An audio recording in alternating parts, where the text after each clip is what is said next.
Good evening, everybody. Good evening and welcome.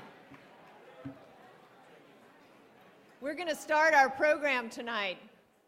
I'd like to welcome you all to the 2012 ACS National Convention, Democracy at Stake, which is our 10th annual convention since our founding. I'm Caroline Fredrickson. I'm the president of the American Constitution Society. Thank you.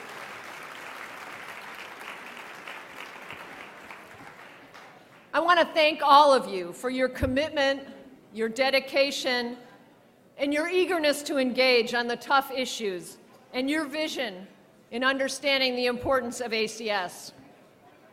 This convention brings together many of the most dedicated, devoted, and determined among our nation's progressive minds and voices. You are the heart of one of the fastest growing and most influential progressive organizations, having a significant impact on our nation's law and policy. I'd like to encourage everyone to join in the conversation here today and throughout the convention on Twitter at #ACS12. I'd like to take a moment now to thank a few individual people and organizations for their extra special efforts to make this evening. And can I just call attention to the fact that there is no room left in this ballroom? That is amazing. Really fabulous. We have no space left, and I want to thank all of the following people for helping make that dream a reality. So first, our host committee chairs, Jay Eisenhofer, Mary Kay Henry, Antonia Hernandez, and Steve Sussman. And our entire host committee. And I know that you can't actually read all those names up there because there are too many of them, which is great for us, but you can find their names in your program. And our honorary host committee chairs, Representative John Conyers, Patrick Leahy, Nancy Pelosi, and Harry Reid. And our honorary host committee. And I also want to make an extra special thank you to all the members of the ACS Board of Directors who are an incredible source of leadership for us and inspiration. And of course, I want to thank an extraordinary group of committed, capable, and energetic individuals who helped make this happen tonight, and that's the ACS staff. Please give them a hand.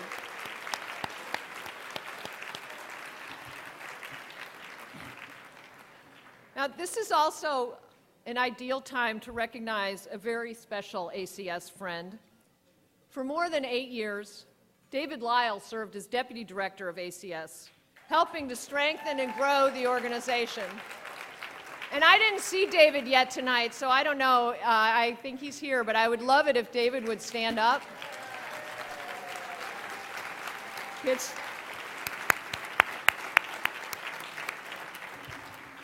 David left us a couple months ago to join Media Matters, where he is leading their legal and judicial watch effort and working closely with us here at ACS to hold accountable those who insist on distorting the meaning of the Constitution. So on behalf of the entire ACS staff and network, I want to thank you, David, for your many years of service and dedication to building ACS.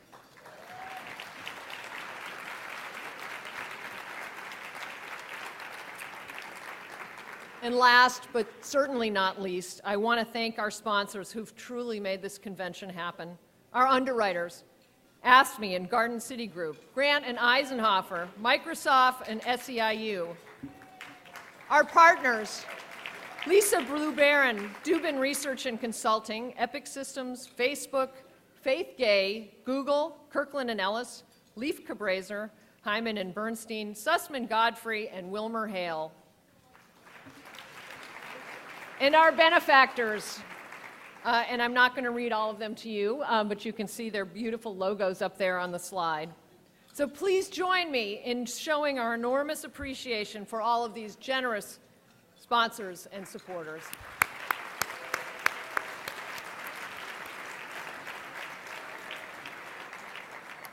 And now, one of the wonderful things about my job is I get to do things like the following, which is to introduce someone who really, I think, is very special to all of us in this room, as both an intellectual leader and a very funny individual, an impressive academic, and a wonderful advocate. Pam Carlin is an award-winning teacher at Stanford Law School. She's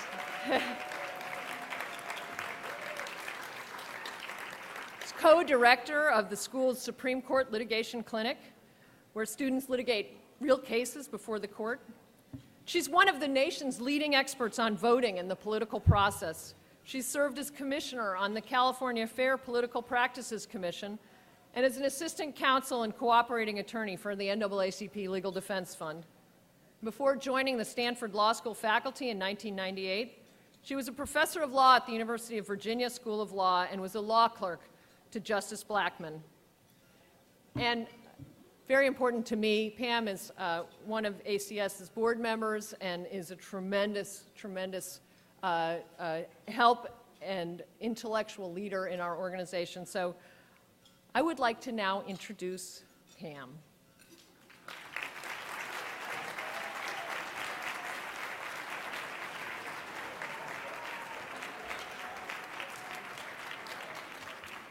Welcome, everybody. This is a very special day. It's Flag Day. On June 14th, 1777, the Continental Congress passed the first Flag Act, and unlike the Affordable Care Act, I actually can read the whole act to you now. Resolved that the flag of the United States be made of 13 stripes, alternate red and white, that the Union be 13 stars, white in a blue field, representing a new constellation. In the ACS constellation, there is no star that shines more brightly than Goodwin Liu. Like our flag in the Star-Spangled Banner, he was subjected to an artillery barrage by people who do not appreciate freedom in America.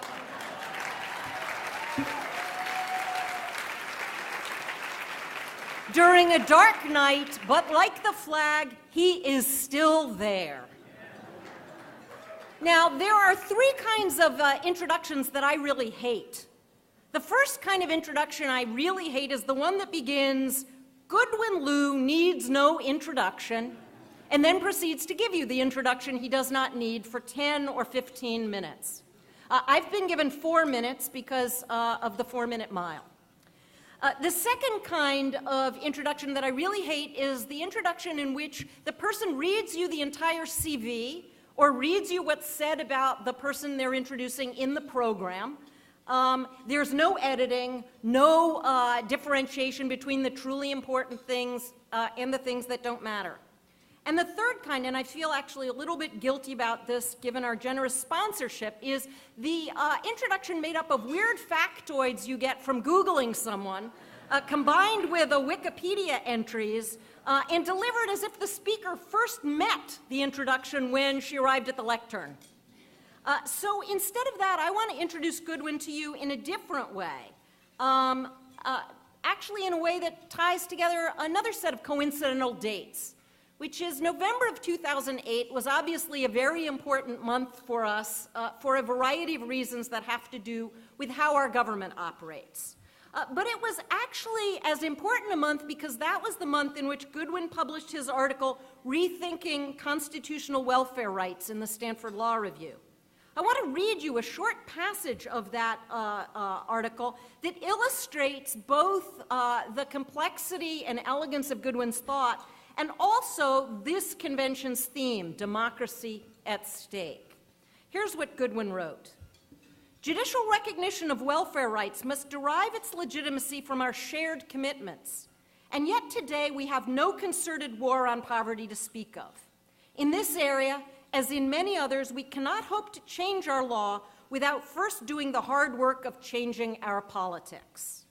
The current policy landscape will remain barren until we reinvigorate public dialogue about our commitments to mutual aid and distributive justice across a broad range of social goods.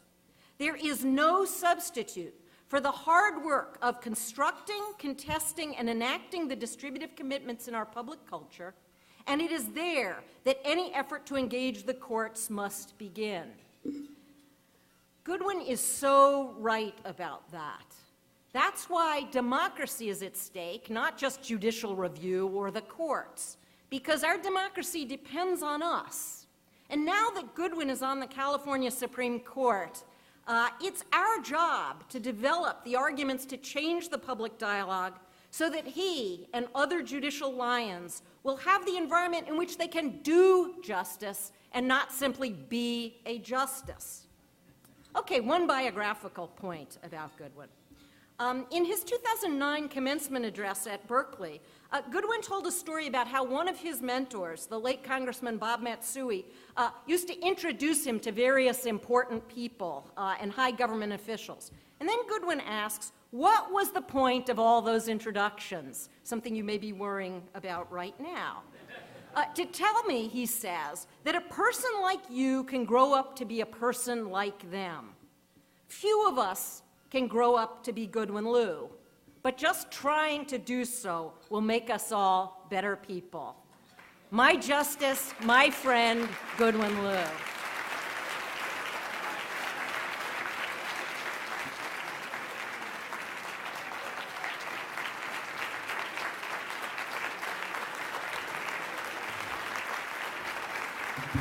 Thank you.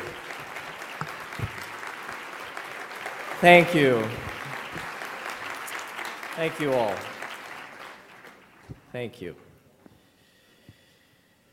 Well, as you can imagine, it's a blessing and a curse to be introduced by Pam Karlan. It's a blessing because you said a lot of nice things, Pam, but it's a curse because it's hard to follow Pam Karlan. Well, what a difference a year makes.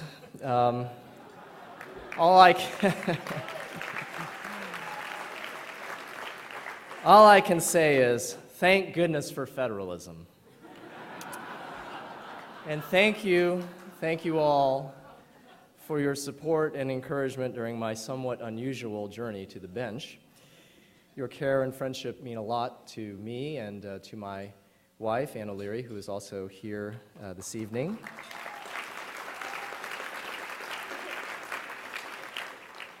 I'm very pleased to be with you at this 11th annual ACS National Convention. And you can think of me as sort of a warm-up act for all the amazing speakers and panels that you're going to see over the next 2 days. How many people are here attending the ACS Convention for the very first time? Very first time. Okay. All right. Hope it won't be your last time. How many people have been here for 3 or more ACS National Conventions? Aha, see? Probably a plurality of you. Very nice. How many people have been to 6 or more ACS National Conventions? Okay. That is some real commitment. How many people have been to all 10 ACS National Conventions before this one?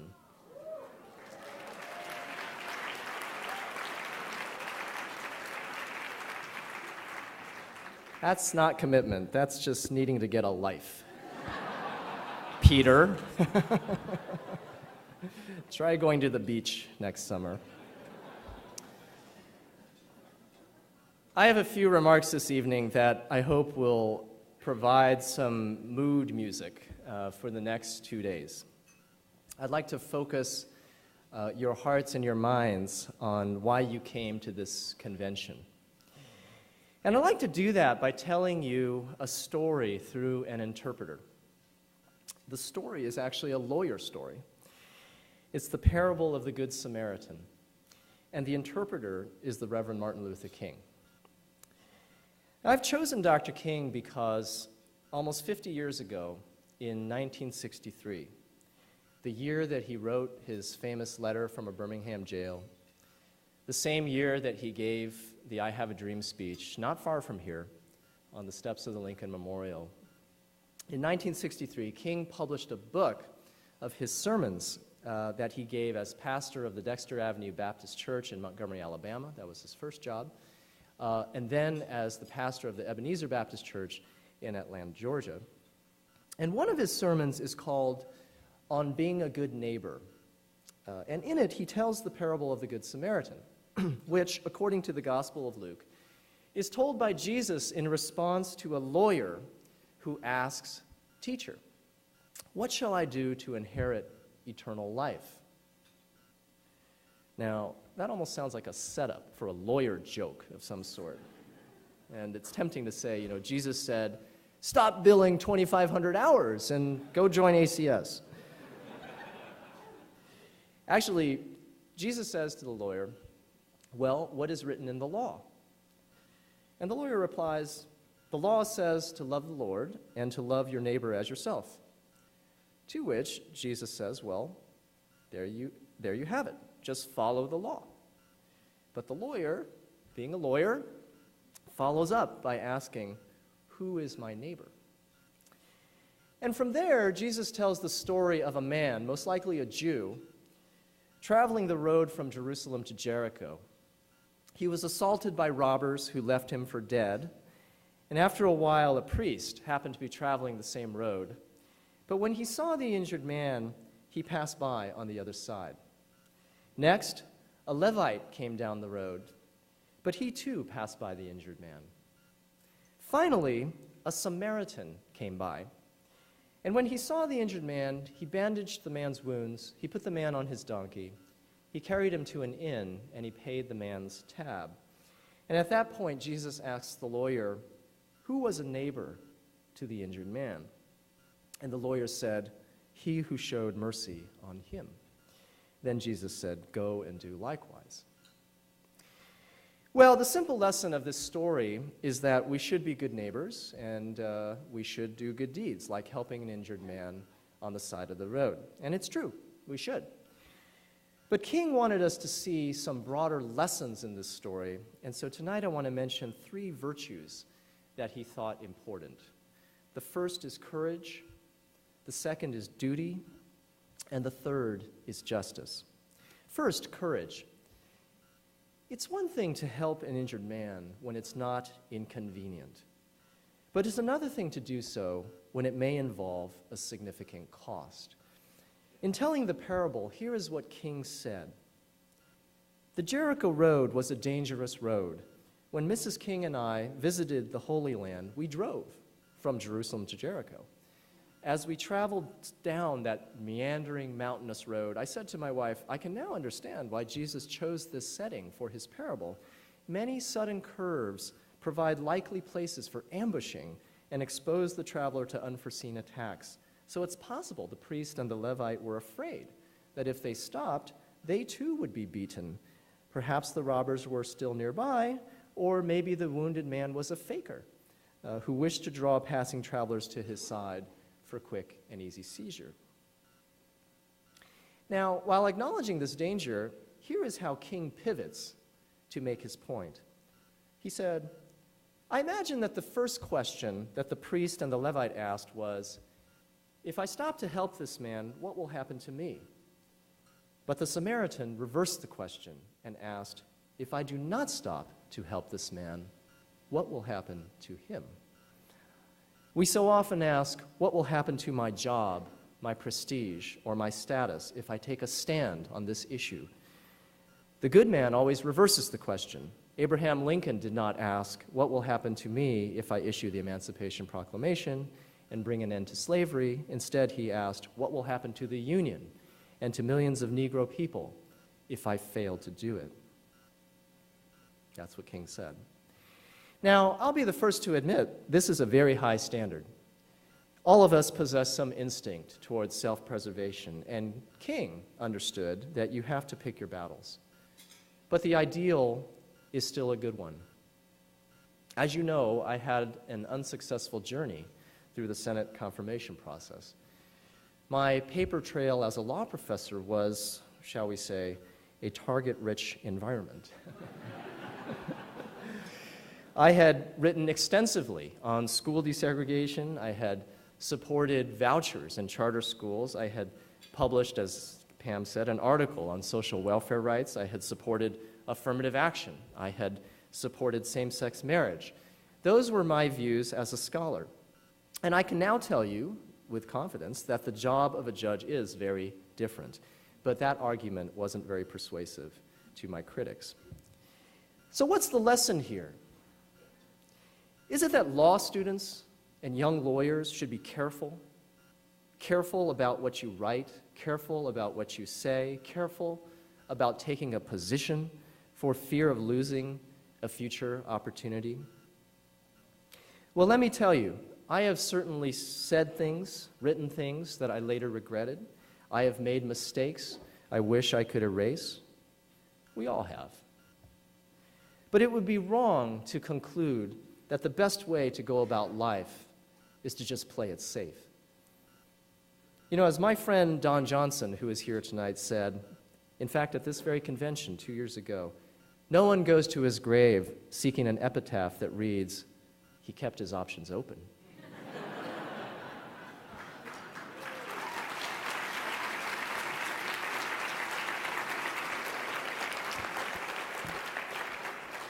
Not only would that be wrong, but it would be a betrayal of the great gifts of talent and education that all of you have been given. Dr. King said, "The ultimate measure of a man is not where he stands in moments of comfort and convenience, but where he stands at moments of challenge and controversy. The true neighbor will risk his position, his prestige, even his life, for the welfare of others." Few of us will ever have to take the kinds of risks that King took, but his message rings true. We need courage if we are to conquer injustice. Now, the second lesson King drew from the parable. The conduct of the Good Samaritan is thought to exemplify altruism or charity, a kind of generosity that is praiseworthy in part because it is optional. In torts, you may have learned about Good Samaritan laws that limit the liability of voluntary rescuers in order to encourage this kind of altruism. But recall the parable. A lawyer asks the questions, and Jesus tells him to follow the law. When the Good Samaritan helps the injured man, he is doing what the law requires him to do, not the kind of law that you can take to court. As King put it, true neighbors are willingly obedient to unenforceable obligations. Altruism does not capture the element of duty in the conduct of the Good Samaritan. His good deed is not merely a good deed. It has a moral inflection. Helping the injured man is not something we do when we are feeling generous. It is something we must do because of our obligations to one another. Those obligations may be unenforceable, but they are obligations nonetheless. Now, the notion of unenforceable obligations may seem odd or artificial, especially to lawyers who are trained to seek enforcement of the law. But consider for a moment our everyday obligations to one another and to society, to keep our promises, to refrain from causing injury, to pay our taxes, to uphold one's oath to support and defend the Constitution. Do we discharge these legal obligations because of an ever-present threat of enforcement? I would submit that most of us do not obey the law out of fear. Fear of a lawsuit, fear of an audit, or fear of sanctions. Indeed, I would be quite worried and reluctant to live in a society where the primary reason that people obey the law is the threat of enforcement. What kind of society, what kind of state would that be? Certainly not one that cherishes liberty as much as we do. The philosopher H.L.A. Hart famously argued that brute force alone does not make for a system of law. For a legal system to exist, Hart said, people must generally obey the law, not out of fear, but out of acceptance. To use Hart's phrase, the law must have authority from an internal point of view. It must make sense to us as insiders within the legal system, as members of a political community. For King, the notion of unenforceable obligations was deeply intertwined with his moral vision of an integrated society. You see, the subtext of the parable is that the Samaritans and the Jews were enemies, dating back to Israel's division into two kingdoms 600 years before Christ. When the Samaritan helps the injured man, a Jew, he is obeying the principle, as King put it, that we are tied together in a single garment of destiny, caught in an inescapable network of mutuality. King urged us to recognize that mutuality because that, and not the fear of sanction, is what makes our obligations to each other truly binding. Now, King, of course, was a vigorous advocate for enforceable civil rights laws, but he also recognized that, in his words, the ultimate solution to the race problem lies in the willingness of people to obey the unenforceable. The solution must proceed from an acceptance, as King put it, that I can never be what I ought to be until you are what you ought to be. In the final analysis, King said, I must not ignore the wounded man on life's Jericho road because he is a part of me and I am a part of him. My third and final theme this evening is justice. The example of the Good Samaritan helping an injured man is admirable, but it is told as an isolated act, cut off from what happened before and what happens after. It is akin to volunteering once a year in a soup kitchen. The volunteer performs a commendable service, but a lack of context can distort its significance. A satisfied soup kitchen volunteer who worked a full day was once heard to say, "Wow, that was such a great experience. I hope my kids and my grandkids have a chance to do that someday." Think about that. When the Good Samaritan helps the injured man, it is an act of courage, it is an act of duty, but is it an act of justice? Well, King understood the parable as an opening for further inquiry. He, of all people, was interested in tackling root causes and not merely Band-Aid solutions. And so he saw the parable as incomplete. On the one hand, King said, we are called to play the Good Samaritan on life's Jericho road, but that will only be an initial act. One day, we must come to see that the whole Jericho road must be transformed so that men and women will not be constantly beaten and robbed as they make their journey on life's highway. The plight of the injured man, if we were to encounter him today, should prompt us to ask a few questions. What were the circumstances that required the injured man to walk a dangerous road by himself? Did the road have warning signs that might lead travelers to take appropriate precautions? Why did it take a Good Samaritan to rescue the injured man instead of law enforcement or some other public institution? And what about the robbers? What were the circumstances that led them to assault travelers on the Jericho road? Were there any police to deter such robberies? And would the robbers be apprehended? And if so, would they receive a fair trial? And if convicted, just punishment? We are duty-bound to be good Samaritans, but King urged us not to lose sight of the bigger picture. Philanthropy is commendable, he said, but it must not cause the philanthropist to overlook the circumstances of injustice that make philanthropy necessary. So, my message this evening is King's message. Have courage, do your duty, and seek justice. Let me end with some final words from King that you've undoubtedly heard before. It's from his sermon, a different one, called The Drum Major Instinct, which he gave at the Ebenezer Baptist Church in Atlanta on February 4th, 1968, exactly 2 months before he was killed. All of us, he said, have basic human desires for attention, recognition, importance. King called this the drum major instinct.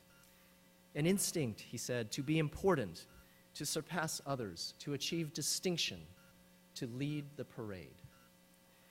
King acknowledged that he, too, had the drum major instinct, but he went on to explain how that instinct can distort one's personality and produce a false sense of greatness so powerful that it can undergird a system of racial caste. So King sought a different definition of greatness, and it is in that sermon that he said, "Everyone can be great because everyone can serve." And at the end of that sermon, prophetically, he imagines his own funeral. And he said, if you get someone to deliver the eulogy, tell them not to mention his Nobel Prize or his other awards. Tell them not to mention where I went to school, he said. I'd like someone to mention that Martin Luther King Jr. tried to give his life serving others. I'd like someone to say that Martin Luther King Jr. tried to love somebody.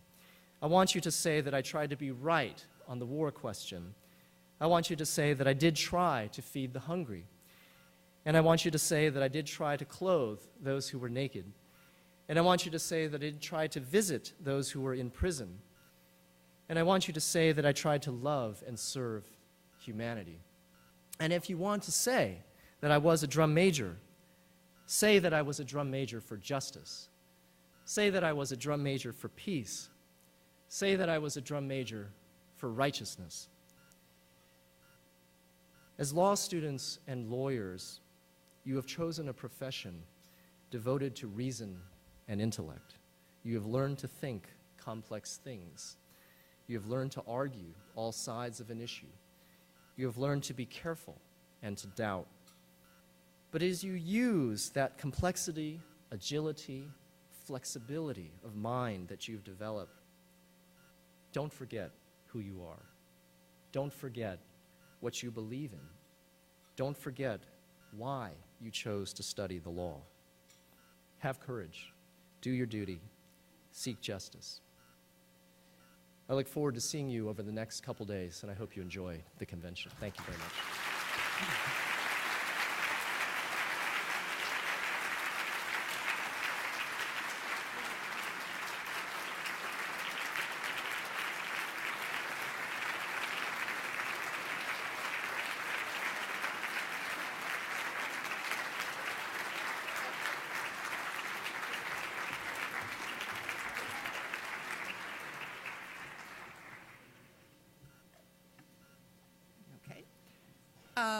My name's Reva Siegel, and I'm on the board and most proud to be advisor to the Yale Student Chapter. And good evening. I'm Zanelle October, Director of Student Chapters. Wow, I have fans? We currently have 188 fabulous student chapters. Close to 100 of them are represented here at convention this weekend. Be sure to meet them all. We are going to announce some special awards for some of the student chapters. They will not come up, but we will distribute the awards at the student retreat. The first student chapter award is for the Constance Baker Motley National Student Writing Competition. This year's runners-up are Carolyn Homer of George Washington University and Evan Smith of UPenn. This year's winner is Sam Simon of Harvard Law School. And in a very generous move, Sam has donated his entire $3,000 prize to the Harvard Legal Aid Bureau and ACS. Thank you, Sam.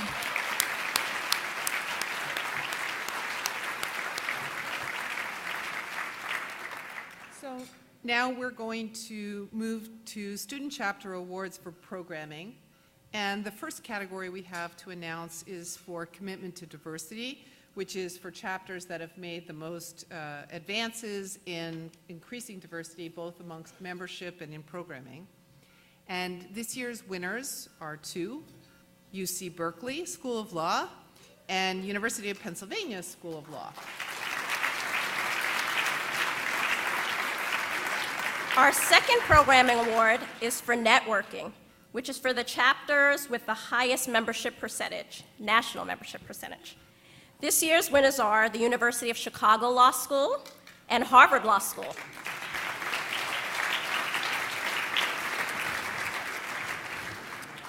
Our third programming award is for overall programming, which goes to student chapters that have conducted more than 20 events in an academic year and have held events that are focused on ACS priorities in particular. And this year's winners are, we have a list here, Boston University School of Law, Earl Mack School of Law at Drexel, Georgetown University Law Center, Harvard Law School, Louisiana State, we've got fans out there, Louisiana State University Paul Herbert Law Center, Northwestern University Law School, Stanford Law School, Santa Clara University School of Law, the University of Michigan Law School, University of Texas at Austin Law School, UC Berkeley School of Law, UCLA School of Law, University of Nevada, Las Vegas William Boyd School of Law, the University of Pennsylvania Law School, the University of Chicago Law School, and Yale Law School. Our final award is for the Student Chapter of the Year, which is for the chapter that has shown the greatest overall strength in meeting ACS's missions and goal. This year's winner is Harvard Law School. Led by its faculty advisor, Michael Klarman, and chapter president, Leo Delgado, the Harvard chapter has done an amazing job in programming and focusing on ACS's priority issues and projects. In addition, the Harvard chapter led efforts to coordinate the first Boston area student convening this year. The chapter has also communicated regularly with ACS National to plug into our national efforts. It's also emphasized ACS national membership for its entire body. And for all of these reasons, we are very proud to name Harvard Law School Student Chapter of the Year. Thank you.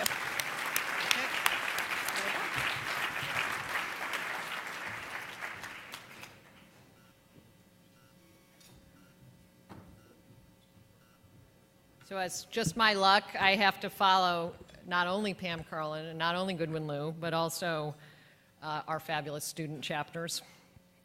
I think at our 30th ACS convention in 2032, we're going to see a lot of the people in our student chapters here as speakers, as board members, and progressive leaders of our country. So I'm very proud to have been with them at the beginning of their careers.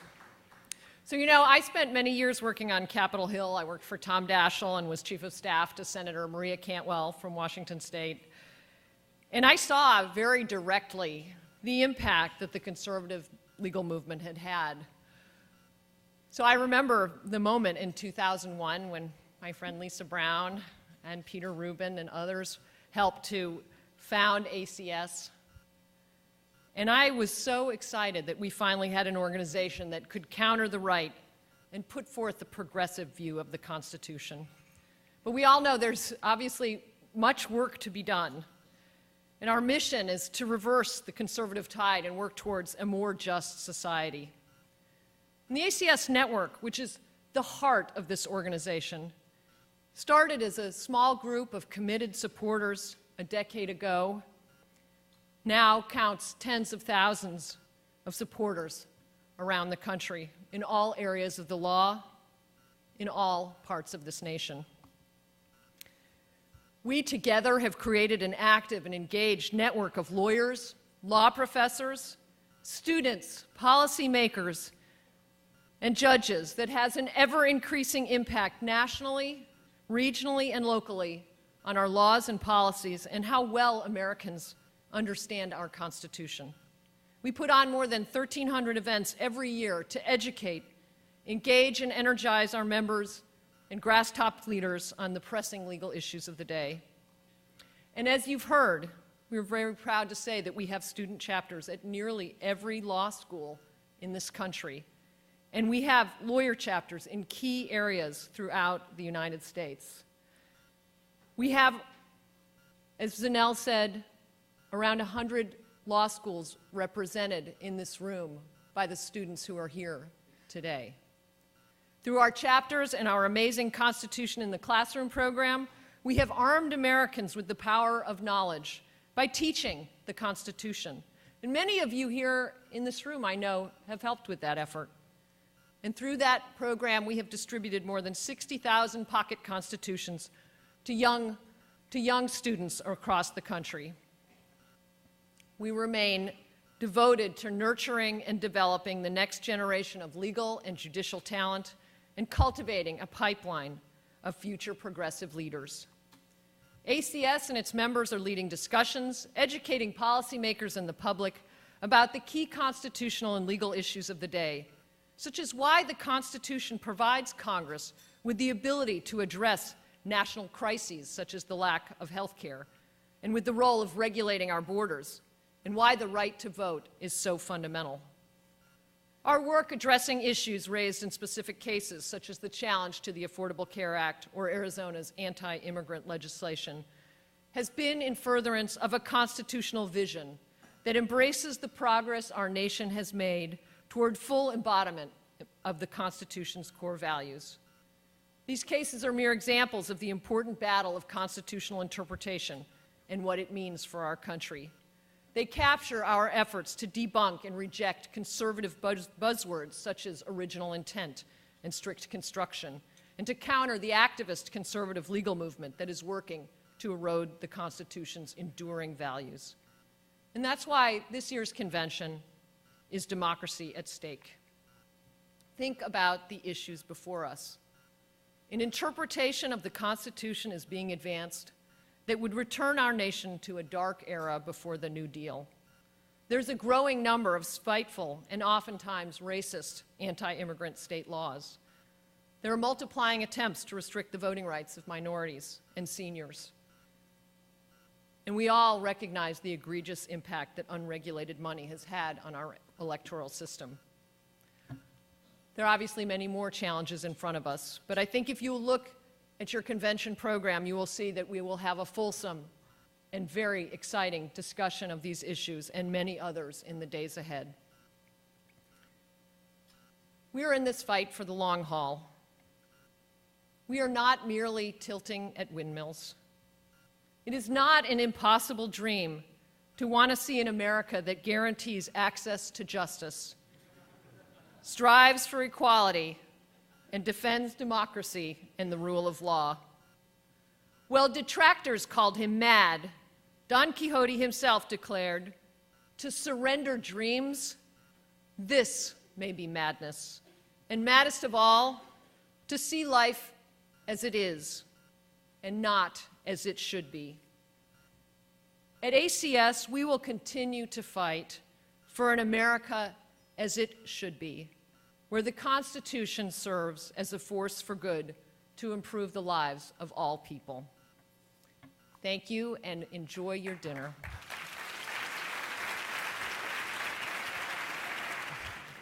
I'm Jeff Clements. I'm on the advisory board of the Boston chapter of ACS. And after Pam's critique of the different ways you can screw up an introduction, it is with some trepidation that I rise to introduce our keynote speaker, Governor Deval Patrick, tonight.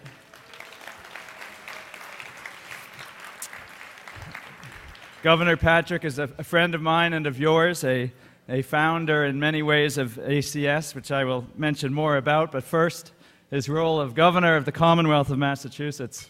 Governor Patrick was elected in 2006. That's one way you can screw up an introduction. And has steered our state through some of our most challenging times with financial collapse and shrinking government resources. But he steered our state like he campaigned, by speaking honestly, by not pretending there were easy answers or easy choices.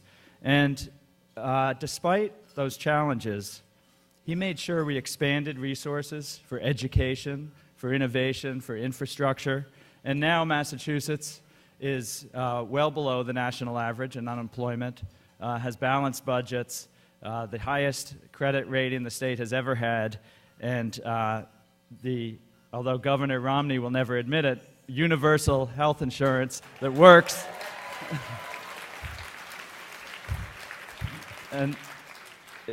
the reason Massachusetts people and every child in Massachusetts has health insurance is in very large measure because of Governor Patrick's implementation of this program, and it is popular and it works, and we're very fortunate for that.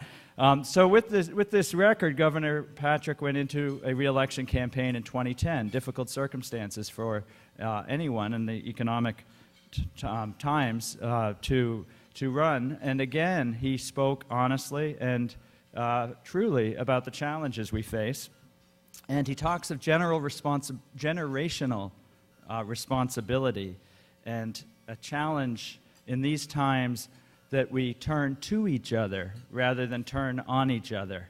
And with that kind of clear leadership and clear talk, he was I won't say easily, because I'm sure it wasn't easy for him, but he won by a wide margin re-election to serve a second term, which we're very fortunate that he did so.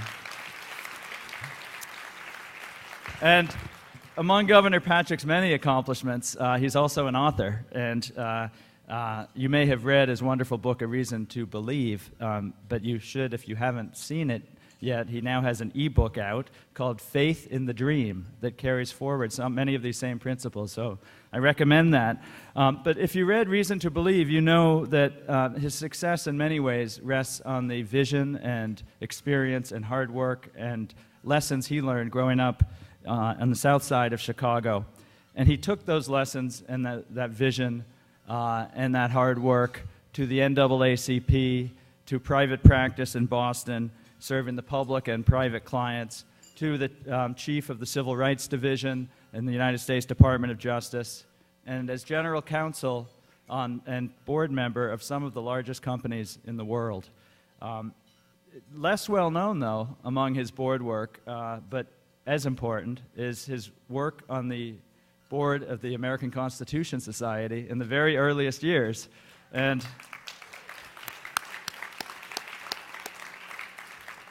Governor Patrick can be counted with Peter Rubin and others in this room as pioneers that made this all possible, that made the American Constitution Society possible. And thanks to their vision and their work, we can now count on ACS to play the critical role that it's playing in our national effort for fidelity to our constitutional principles of liberty and equality and justice. And now, several years ago, after the Goodrich decision in the Massachusetts Supreme Court, Judicial Court ruled that government cannot discriminate in marriage, in civil marriage, and, well, thank you, Massachusetts Supreme Judicial Court. You know, Governor Patrick was asked what his reaction was, and his response, once again, was as straightforward and clear and as it was rooted in the principles of our Constitution. He said simply, "Our Supreme Judicial Court got it right, because all it did was affirm the principle that people come before their government as equals." And with that kind of leadership, that clarity, and that clear communication of our values, our American values, we are very fortunate to have him as our governor in Massachusetts, and we are very fortunate to have him here tonight to join us. Please welcome Governor Deval Patrick.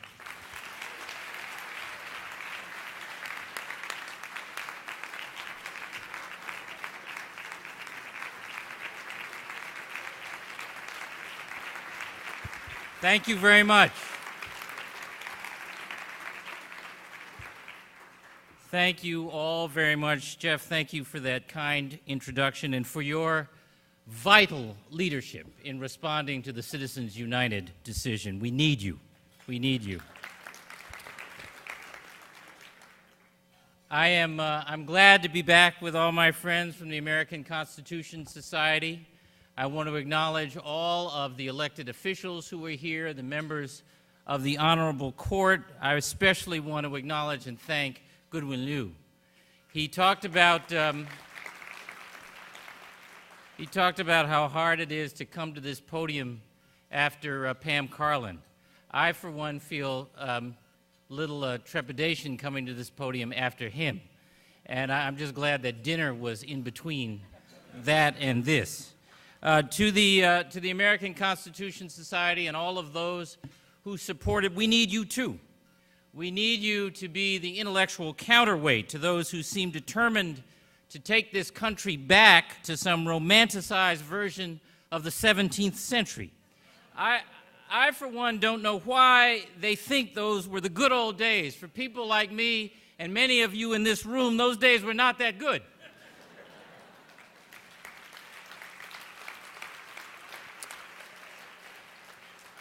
I know from past practice and recent warning that since the American Constitution Society is a nonprofit, I'm supposed to talk about ideas and policies and steer clear of politics. I accept that, reluctantly. But you ought to know that while we here stay dutifully clear of politics, over at the Federalist Society, political outcomes are all they are talking about. So you better talk about it sometime in the next couple of days here in this convention. Relax, Caroline, relax.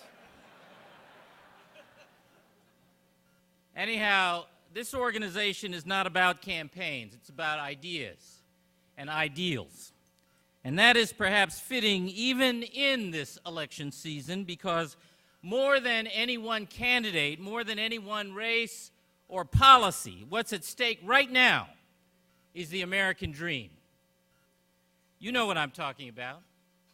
It's the dream of pilgrims who built a life of religious freedom in an unknown wilderness. It's the dream of immigrants who fled oppression in other lands for the hope of a better life, and still do today. It's the dream of your moms and dads from small towns and big cities all across the country who scraped and saved so you could get an education and not have to struggle as hard as they did. It's your story and your neighbor's story, and it's my story too. Our youngest daughter, Catherine, graduated from college a couple of weeks ago. And sitting, it's pretty great. Sitting at her graduation ceremony, I found myself reflecting on the difference between her journey to that milestone and my own more than 30 years before. As Jeff said, I grew up on the south side of Chicago, much of that time on... Who's here from Chicago? They're always the rowdy ones. Much of that time on welfare. I lived there with my mother, my sister, my grandparents, and various relatives who came and went in our grandparents' two-bedroom tenement. My mother, my sister, and I shared one of those bedrooms and a set of bunk beds. So you go from the top bunk to the bottom bunk to the floor every third night on the floor. I went to big, broken, overcrowded, under-resourced, and sometimes violent public schools. I can't remember a time when I didn't love to read, but I don't actually remember owning my own book until 1970, when I got my break through a scholarship to Milton Academy, a boarding school outside of Boston. For me, that was like landing on a different planet. Now, our daughter Catherine's early experiences were, to put it mildly, very different. She's always had her own room, for most of her life in a big house in a leafy neighborhood in a suburb of Boston. By the time she got to high school, she had already traveled on 4 continents. She knew how to use and pronounce a concierge. And she had shaken hands in the White House with the President of the United States. When Catherine was in kindergarten, her class was studying the changes in the seasons: summer, fall, winter, spring. Her homework assignment was to describe the 4 seasons to Mom and Dad. So she proceeded confidently and in complete detail to describe her several visits to the Four Seasons Hotel here in Washington, D.C. She said, first you drive up and the doorman takes your car. 5 years old. 1 generation. Do you understand? 1 generation. And the circumstances of my life, my family's life, were completely transformed. Now, that story may not get told as often as we'd like in this country, but it gets told more often in this country than any other place on earth. That is a fundamentally American story. To be able to imagine a different way for yourself and your family, and then to reach for it, that is the American dream. Well, my friends, for far too many today, the American dream is up for grabs. Thanks to the global economic collapse, thousands and thousands of people have lost their jobs, their savings, their homes. Many, maybe some of you here, have lost confidence. We have a choice about the best way to reclaim that dream. It's coming up in just a few months. One option says everyone is on his or her own. That view says that if we just shrink government, crush unions, cut regulation, and wait, all will be well. That view says that cutting taxes for the most fortunate and letting student loan costs increase not only stimulates the economy but is fair. That view says that it is better to let the United States default on its debt than take a balanced approach that both cuts some spending, including on the military, and raises some taxes to pay down yesterday's bills and invests in our future. That view says that taxes are bad because government is bad, that people ought to be left on their own to figure it out on their own, and good luck. Now, we have to acknowledge that there is little intellectual honesty in that option. As you see, the same folks who say that government should be small and spending should be limited were responsible in the previous administration for the biggest run-up in the size of the federal government and a federal spending spree like never before. The same folks who say that government should stay out of our private affairs want government to tell a woman whether to keep an unwanted pregnancy and all the rest of us whom we can marry. The same folks who say that religious fundamentalism is a danger abroad are busy promoting it right here at home. But still, so that's one option on how to restore the American dream. There is another option. That view says that while government can't solve every problem in everyone's life, government has a role to play in helping people help themselves. This view, shared, by the way, by the very business leaders lionized by the other crowd, says that you can't grow without a growth strategy and the investment to enable it. This view says that the best strategy is to invest in education, in innovation, and in infrastructure, because no business or private individual takes responsibility for this on his, her, or its own, because we have a common stake in these outcomes, and because history tells us this strategy works. This view of government thinks it was a good idea to save the American auto industry from extinction, to save the American financial industry from self-destruction, to save the American economy from full-blown depression.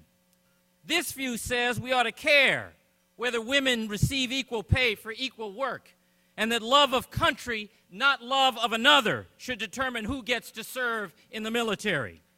This option says that government is not bad, it's us. It's us. It's just the name we give to the things we choose to do together. This is my view. I believe, on the whole, it's your view. I know it's the view of President Barack Obama and not the view of Tea Party Republicans. This view also says that health care is a public good, and that in America in the 21st century, everyone should have access to affordable, high-quality care. I know something about this last point. I come from Massachusetts.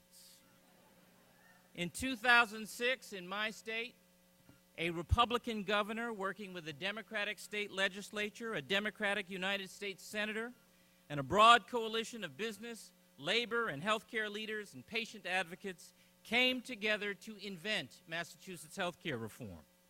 Like the national healthcare law, our law takes a hybrid approach, relying mainly on private insurance provided through the workplace with varying degrees of public subsidy depending on a person's ability to afford it. The bill took effect the day I took office. Today, 5 years later, more than 98% of the people of Massachusetts are insured, 99.8% of children. No other state in America can touch that. Universal access is a reality in Massachusetts today, and we've achieved that while avoiding many of the calamities the naysayers predicted. There was concern that there weren't enough doctors for universal health care. That hasn't been true. More than 90% of our residents have a primary care physician, and you can actually get an appointment. 4 out of 5 respondents in a recent poll said they had seen their primary care doctor in the last 12 months.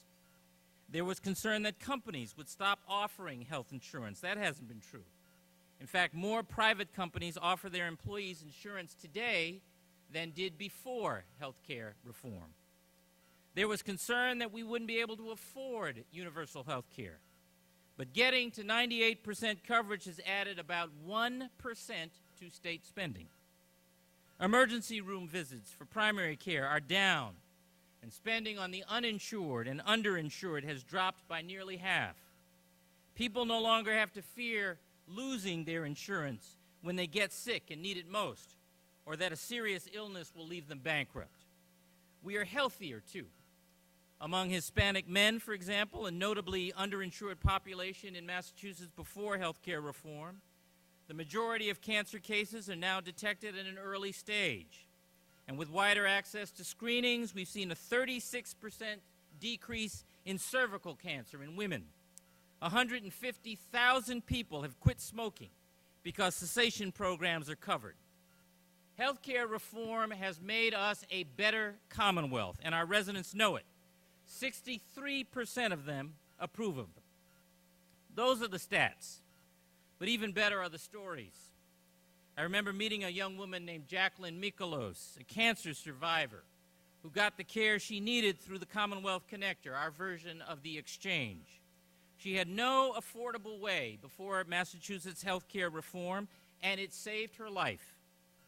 A self-employed man named Ken Brindleson ignored his gastrointestinal symptoms for 3 years because he couldn't afford to see a doctor or pay for possible treatments. Once insured, he was seen and treated for stage 3 colon cancer and is cancer-free today. The point is, policy matters when it touches people. This policy matters.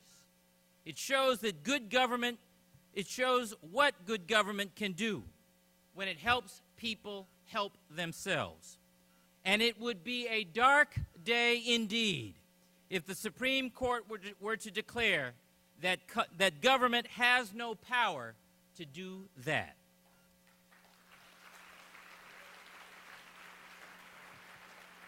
This convention has asked whether democracy is at stake in our country today. I think the stakes are even higher. It's not just democracy, it's not just process, as important as that is. It's the character of our country that's at stake. Ours is the only nation in human history not organized around a common religion or a common language or even a common culture. We are unique in that we are organized around a handful of civic ideals, and we have come to define those ideals over time and through struggle as equality, opportunity, and fair play. The liberty we celebrate on national holidays and cherish in between is impossible without these ideals. For these, at the end of the day, we are the envy of the world. Democracy is about choices, including political choices. So ACS, don't ask me to talk about democracy at stake without talking about politics. For a lot of people, the choice about what kind of country we want ours to be is not a matter of abstract theory. It's a matter of real life. The Orchard Gardens Elementary School in Boston was chronically underperforming on every measure. Its record was poor, its spirit was broken, and its reputation was a wreck. No matter how bad things were in any other urban public school, you'd hear them say, well, at least we're not Orchard Gardens.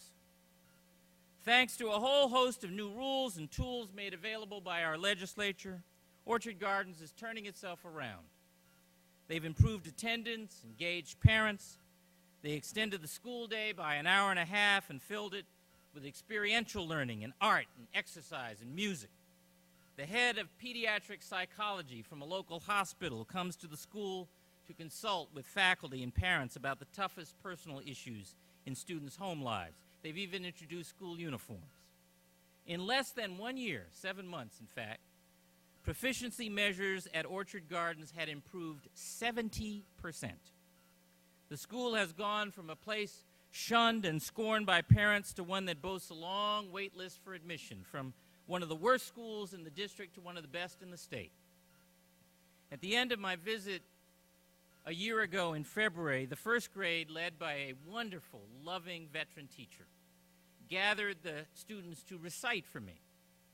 And first they recited a beautiful poem, sort of a paean to multicultural tolerance. It was fantastic, and I stood up and started to applaud, an audience of one. And the teacher said, "Not yet, Governor." And then these students started to recite most of Dr. King's "I Have a Dream" speech. And I was overcome, as I always am, by the poetry of that speech, and I stood to applaud again, and she said, "Governor, not yet." And then she began to ask these 6- and 7-year-olds questions. What does creed mean? What does nullification mean? Where is Stone Mountain? And as the hands shot up to answer her questions, I realized that she had taught the children not just to memorize, but also to comprehend what they had learned. See, today's Tea Party Republicans tell us that those first graders are all on their own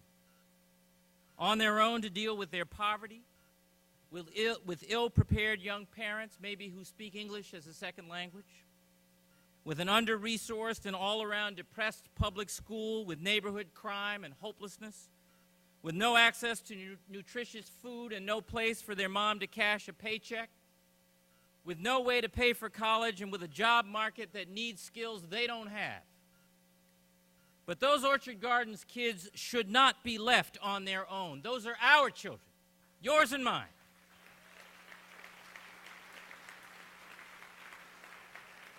And among them are the future scientists, entrepreneurs, teachers, artists, and civic leaders we desperately need.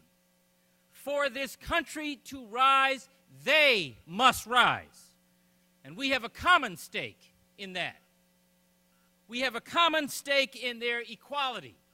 So we make the schools work better for all children. We have a common stake in their opportunity. So we make ways for them to get the training and preparation they need to participate in and help shape the innovation economy of tomorrow. We have a common stake in ensuring that the systems by which they are measured and held accountable are fair, that the playing field itself is level.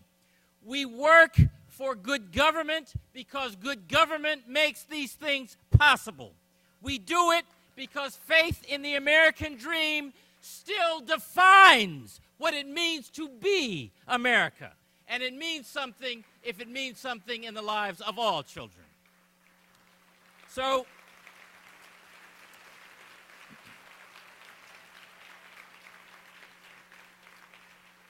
yes, democracy is about choices. If it's at risk, it's because of choices we are making or failing to make, some of which are political. We have a choice to make in November. choose wisely. Thank you. I'm Peter Edelman, and I have the, as the teacher said, don't clap yet, Governor. Now you can clap because I have the honor and I have the privilege of serving as the board chair of the American Constitution Society.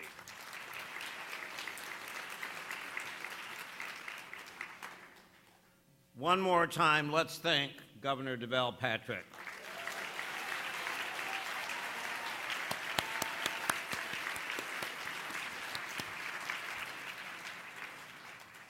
What a wonderful and inspiring speech.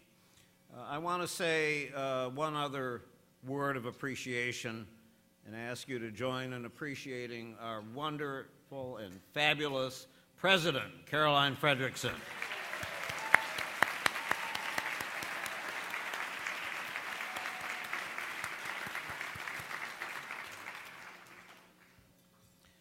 Could you ask for a better start to this convention?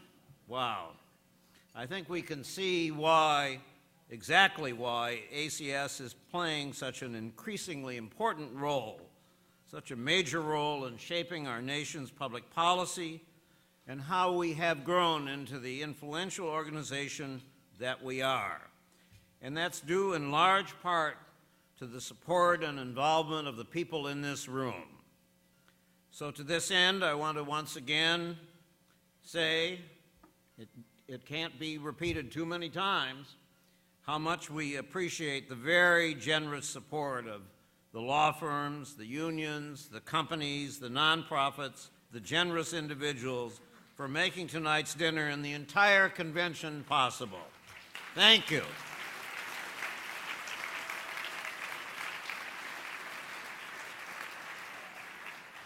You are making a real and important difference.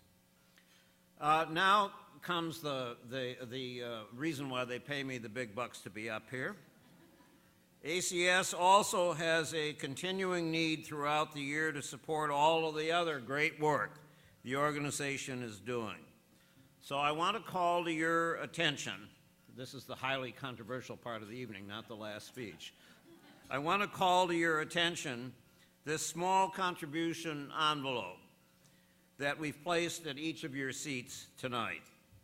While the envelopes may be small, they will fit very large financial contributions, of course. So we welcome whatever donations you can possibly give on top of what you have already done to support ACS. And to make it easier for you, you can drop off the envelopes at the convention help desk at the top of the stairs right after dinner or at any time during the convention. So thank you in advance for that. Let me remind you that tomorrow morning we'll be back here at 9 a.m. for our next featured speaker, Senator Tom Harkin of Iowa. One of our great, great leaders in our country. Some of you may have some breakfast gatherings scheduled before that, so please check your schedules. That's it. We're supposed to be out of here at 9 o'clock. I yield back a minute. Thank you again. We'll see you in the morning.